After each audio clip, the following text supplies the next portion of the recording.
देश की राजधानी दिल्ली के 12 निगम सीटों पर हुए उपचुनाव के नतीजे आ गए हैं और ये नतीजे साफ तौर पर इशारा कर रहे हैं, अगर आप वोट परसेंटेज के लिहाज से देखें और कांटे का जो मुकाबला रहा, जो कांटे की टक्कर रही, आम आदमी पार्टी का जो असर है वो खत्म नहीं हुआ है जो दावे किए जा रहे थे। लेकिन इन सबके बीच एक सीट तो ऐसी रही कि चुनाव आयोग ने कहा जीत गई, वेबसाइट पर और अनाउंसमेंट होती है कि नहीं, यह सीट आम आदमी पार्टी नहीं जीती, यह सीट बीजेपी जीती है। बताएंगे आपको उसका भी पूरा गणित, लेकिन जो डेटा निकलकर सामने आए हैं जरा आप उसे एक बार समझ लीजिए।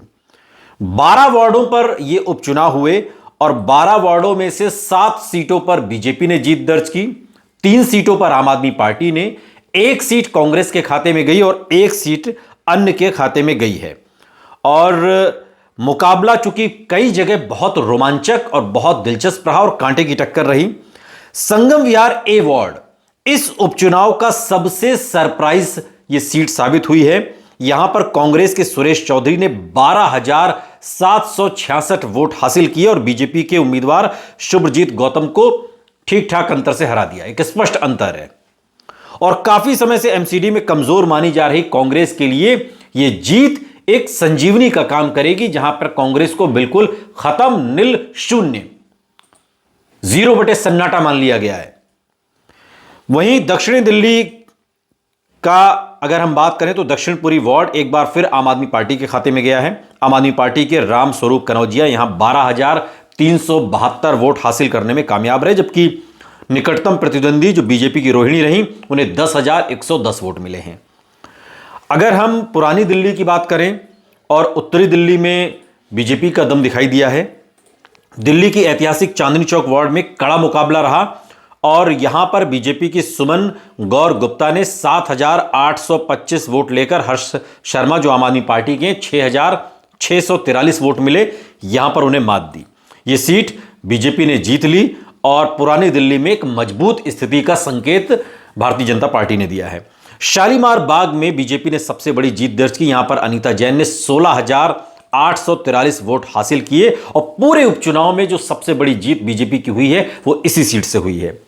बीजेपी ने कुल 7 वार्डों पर एक तरीके से जीत हासिल की और इनमें कई सीटों पर वो आरामदायक बढ़त के साथ जीती। विनोद नगर वार्ड में सरला चौधरी ने 1,769 वोटों से जीत दर्ज की, तो द्वारिका बी वार्ड में बीजेपी की मनीषा देवी ने 9,100 वोट से जीत दर्ज की है और पूरे पश्चिमी दिल्ली में एक संदेश देने का काम किया है।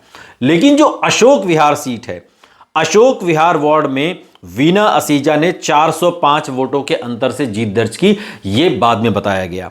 लेकिन उससे पहले जो एक ट्वीट किया दरअसल सौरभ भारद्वाज ने, और खुला खेल फर्रुखाबादी कैसे सैया भय कोतवाल तो डर खाएगा, किसी का डर नहीं है।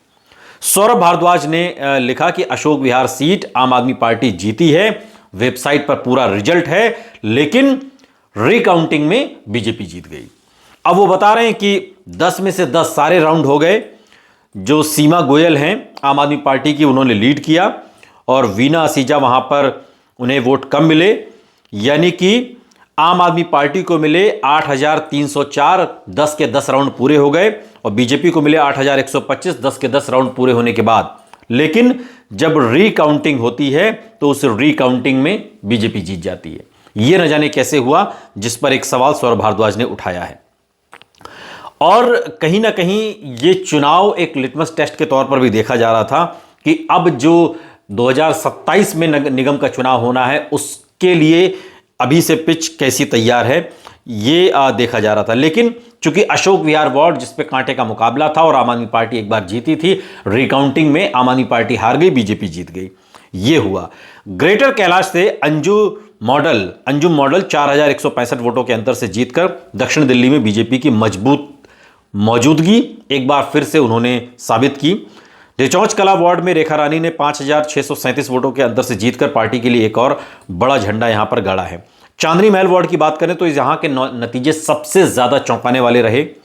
यहां पर निर्दलीय उम्मीदवार मोहम्मद इमरान ने 4,592 वोटों के अंतर से जीत हासिल की और दिल्ली की राजनीति में निर्दलीय जीत आमतौर पर मुश्किल होती है, लेकिन निगम के चुनाव में यह दिखी है। आम आदमी पार्टी ने मुंडका में अनिल को जीत दिलाई, जिन्होंने 1577 वोट से जीत हासिल की। और नारायणा वार्ड में मुकाबला बहुत करीबी रहा, लेकिन आम आदमी पार्टी के राजन अरोड़ा ने सिर्फ 148 वोट से यहां पर जीत हासिल की है। यह परिणाम दिखाते हैं कि दिल्ली के कामकाजी वर्ग और ट्रांजिट इलाकों में आम आदमी पार्टी की स्थिति अभी भी मजबूत है। जो रिजल्ट है वो बीजेपी 7 पर, आम आदमी पार्टी 3, कांग्रेस 1 और निर्दलीय 1 पर है। यानी कि आम आदमी पार्टी वर्सेस बीजेपी दिल्ली की लड़ाई में अभी कांग्रेस कहीं नहीं है।